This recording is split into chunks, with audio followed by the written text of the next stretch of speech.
He's walking out this way, it's a fair hike. The disappearance of David Hawes. Virtually like a desert once you get past this creek. After 3 weeks of scouring the outback, there's now a glimmer of hope. Could be anywhere now. Yeah. And the 4-year-old mystery of missing student Niamh Maye. We feared immediately that she was dead. Will this new search finally uncover the truth? I'm hopeful that we will find her. Plus, the bizarre disappearance of Kevin O'Connor. We believe he's left without shoes. He left home 8 days ago and no one's seen him since.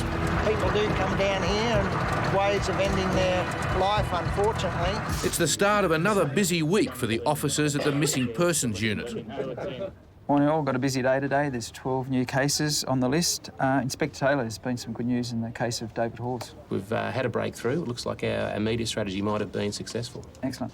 In the investigation of 41-year-old David Hawes, he's been missing for 3 weeks in the desert and feared dead. But it looks like a happy ending to this case. Mandy, here's an interesting one for you. It's a man from Penrith. He's been reported by his wife. He's been missing for more than 1 week. Senior Constable Mandy Gale is assigned the urgent case of 54-year-old Kevin O'Connor, now missing for 8 days. And he's got some serious medical conditions. Inspector Taylor, I believe he received a call from Tumut Police on the case of Niamh Maye. Police analysts have identified a new search site that wasn't in the original search pattern, so the local police are going to get another search underway and hopefully we'll have some news for the family. Great. That's it for today. Everyone have a great day. The case of missing schoolgirl Niamh Maye is one of over 400 unsolved cases on file.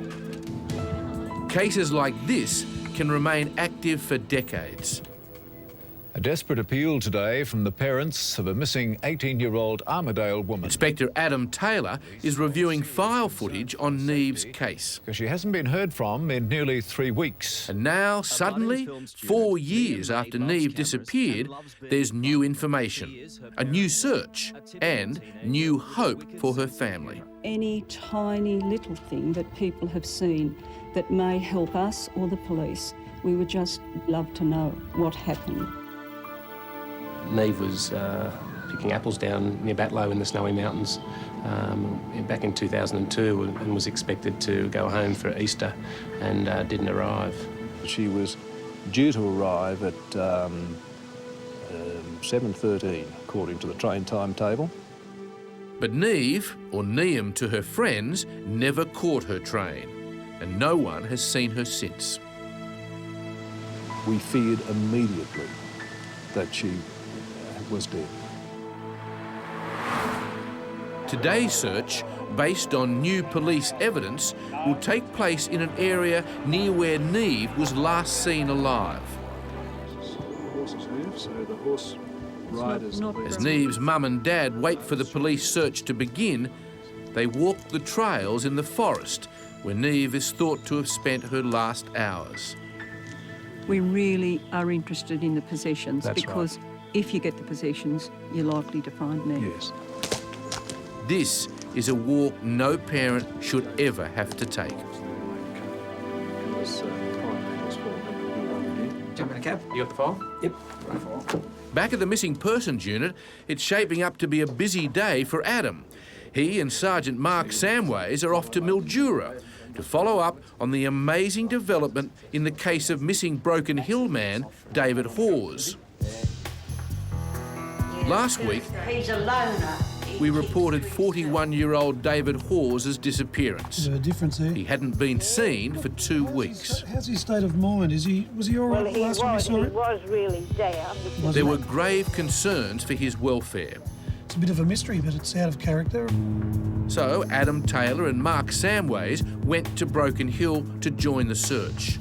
Our missing person is David Andrew Hawes.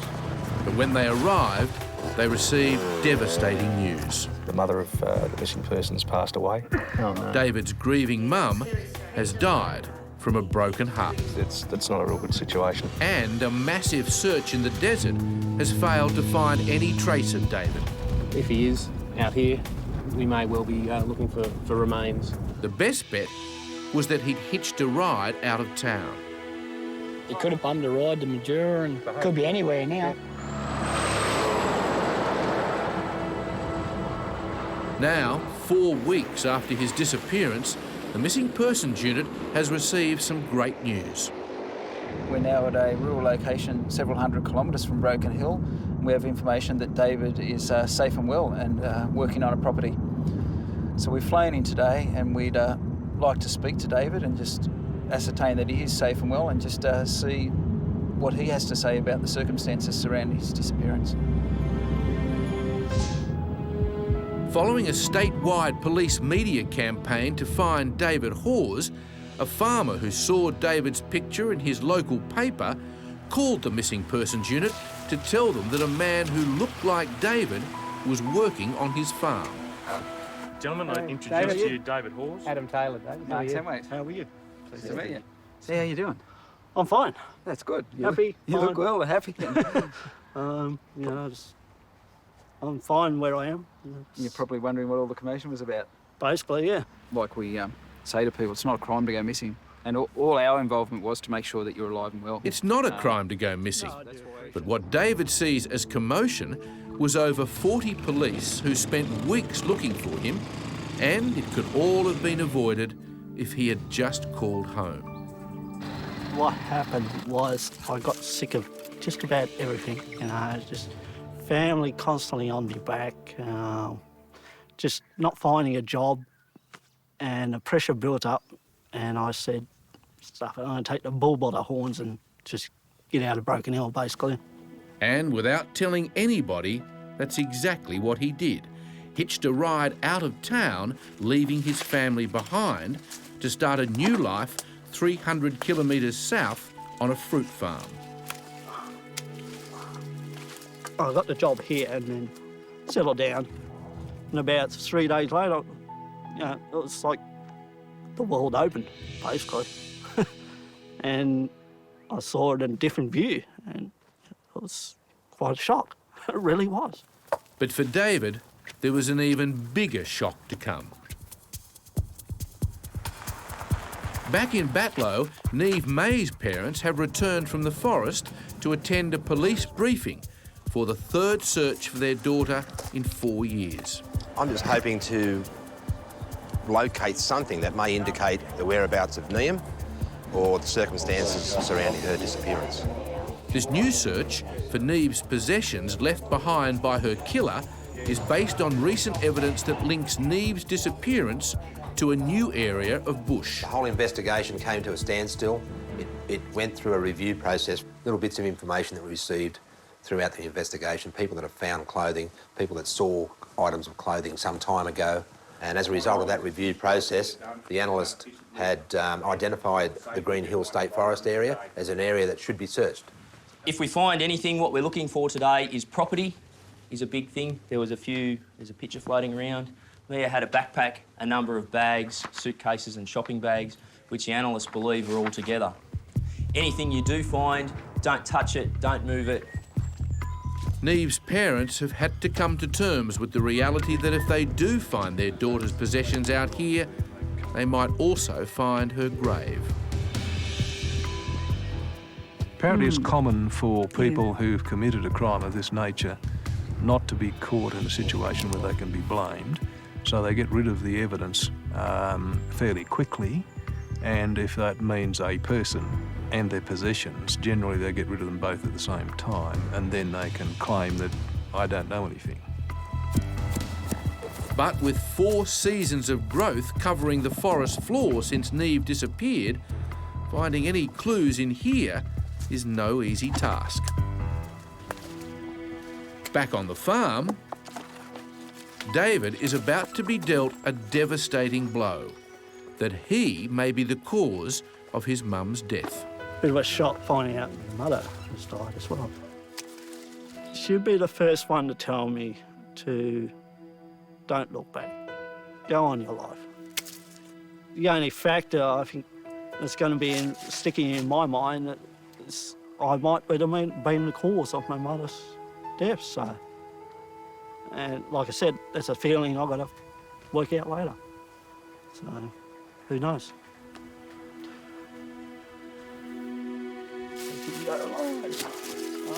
I like this job.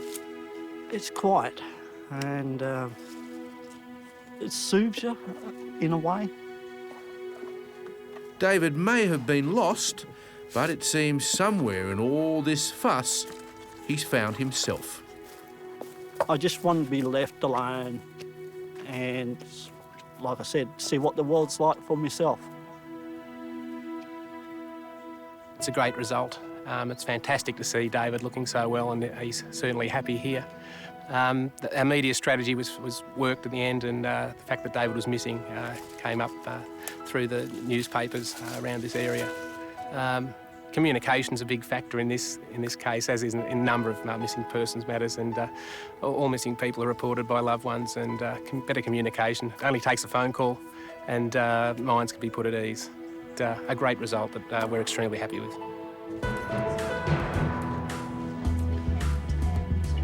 Back at the Missing Persons Unit, Mandy is hard at work on the new case of missing 55-year-old Penrith man, Kevin O'Connor. I've had a phone call this morning from a sister in Ballina who's The immediate worry is that Kevin, a father of two, is seriously unwell. The family's quite concerned. He's on medication. Well, he hadn't been really very well.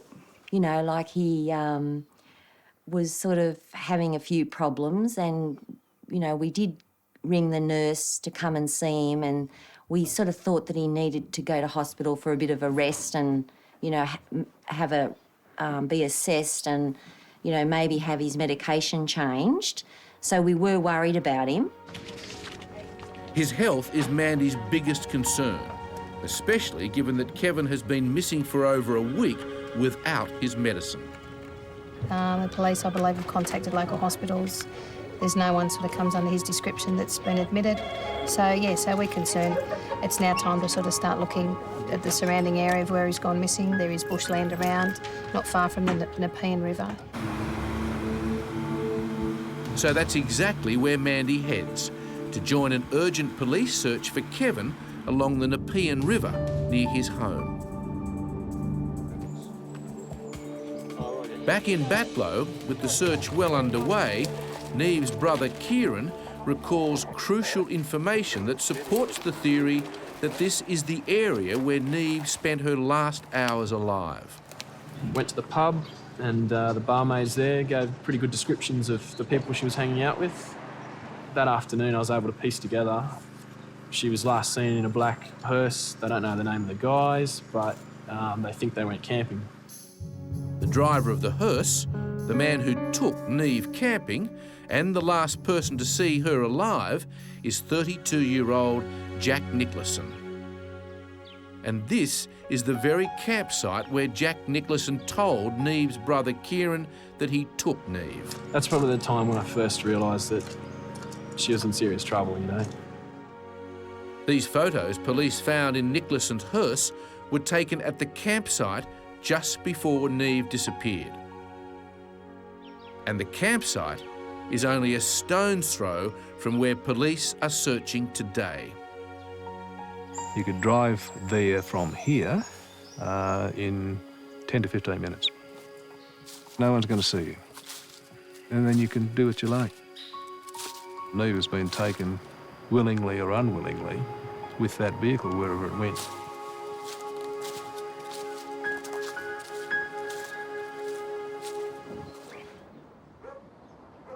Down on the banks of the Nepean River, police are planning their search for 55-year-old Kevin O'Connor. This is the gentleman we're going to be looking for. So we're 6 days into it now. We believe he's left without shoes, possibly wearing shorts and a blue T-shirt.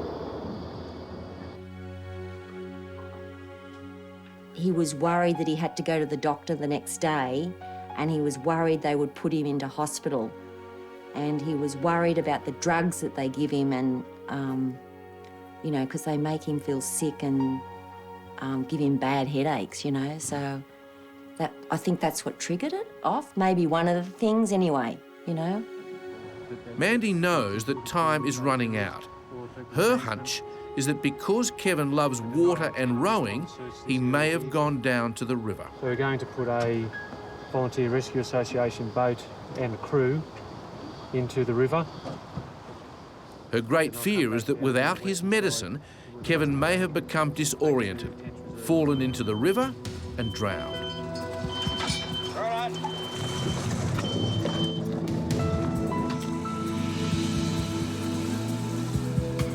No shoes, no money, no property on him. So, yeah, it's a bit of a concern. Back on the outskirts of Batlow, Niamh's brother Kieran recalls even more evidence that links this new search area to the disappearance of his sister. I managed to speak with Jack on the phone at Tumut when I got mobile reception, and that's when he told me a story about dropping her off on the Go-Cup Road to hitchhike to Cootamundra. The road where Jack Nicholson claims he dropped Niamh directly links the campsite to where she was last seen alive, to the very site police are searching today. I just felt sick in the stomach talking to this guy and knowing that he was telling me this. Yeah, the story just didn't ring right. When police questioned Nicholson, they knew Niamh had already bought a ticket home, so his story that he dropped her off because she wanted to hitch a ride didn't stack up. But anyway, we had nothing else to go on, so we conducted a search of the Go-Cup Road. We used the police air wing, dog squad, trail bikes. That failed to turn anything up which would link us to Niamh and her disappearance. So police had no option but to let Nicholson go. 6 months after Niamh's disappearance, we were probably in our best position, I think, to drag him back in and question him further. And sadly, though, he was arrested in Brisbane, Queensland, for a very violent crime against a 19-year-old girl. And whilst in police custody in Brisbane, he jumped from a 3-storey car park to his death. We knew that he was the only person that realistically could tell us what happened. And when I found out he'd killed himself, I was just so angry. I couldn't believe it. I was so frustrated. That's, that was our best chance of knowing what had happened. Oh, it was terrible, not because he died so much, it's because our real link to the disappearance of Niamh was gone. Back on the Nepean River, police are well into their search for missing dad, Kevin O'Connor. There's access behind all this bush, yes, there's access. all the way along? The crew will be walking behind there, Mandy, and we'll look up into it. We can't see right through it, but they can actually look down into it and they can see us moving along the river. As the boat continues east along the bank, volunteer John Buckman fears the worst. People do come down here and ways of ending their life, unfortunately. But if Kevin has fallen into these freezing waters, might have got into a tree and got stuck. There's not much hope of finding him alive.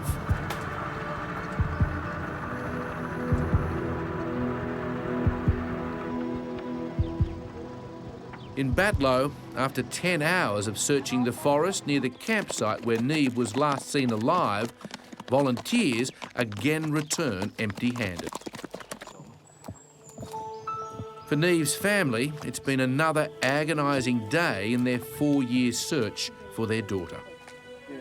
You know, you always hold out hope and you really want to hope that something's going to come of it, but at the same time you know that, that there may not be any luck. This is the 3rd search, so yeah.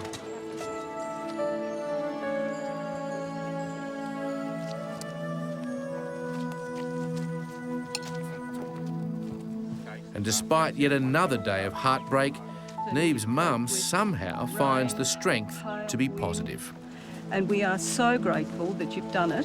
Even though we haven't found anything, we've achieved something, because for us and for you, it's covering in a little bit more of that map in the hope that eventually something will come up. But as the searchers leave, police have to face the brutal reality that Niamh may never be found. We'd be asking the coroner to make a determination one way or the other. Is Niamh Maye missing or is she deceased? I'm hopeful that we will find her, but I don't necessarily, I'm patient. I'm a really patient person, so I'm prepared to wait decades. If anyone remembers seeing Niamh or Niamh with Jack, in the Batlow tumoured areas in March or April 2002, please contact Crime Stoppers on 1800 333 000. The smallest piece of information could be the piece we need.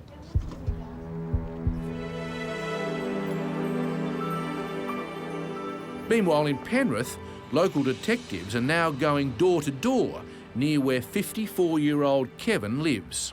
Is that the person we're talking about? That's him? Okay. Do you remember the last time you actually seen him at all?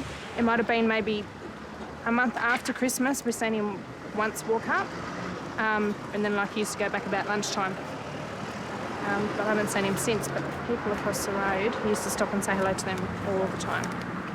Do you know a person who lives in number 55, a couple of houses on? Not personally, but I've said hello and seen them. Yeah? When's the last time you actually saw the... I couldn't tell you the last time I saw him. He used to walk up and down the street twice a day and hasn't been for a long time. So that's exactly what the police continue to do. Walk up and down the street searching, house by house. Start down the very end house? Out on the river, the news isn't much better. There's still no sign of Kevin. Peter, just advising, we've reached the top of the river now. We've turned around and we're headed back down on the west. Light fades, the boat turns for one final sweep. Mandy's best hope now is that Kevin has just wandered off into a neighbouring suburb and become lost. We're certainly concerned at this stage he's left without his medication. We believe he hadn't eaten for a week up to the time that he went missing. His bank accounts haven't been accessed. Certainly leaving with no shoes, shorts and a T-shirt, you would hope he would come under notice with the public, maybe behaving in a manner that would cause some concern. Something doesn't definitely sit right, so it's a bit of a worry at this stage. The bizarre conclusion to the disappearance of Kevin O'Connor. And then we heard this little voice in the weakest voice. Karen. And a bushfire unearths a 4-year mystery. Is this the answer to one family's prayers?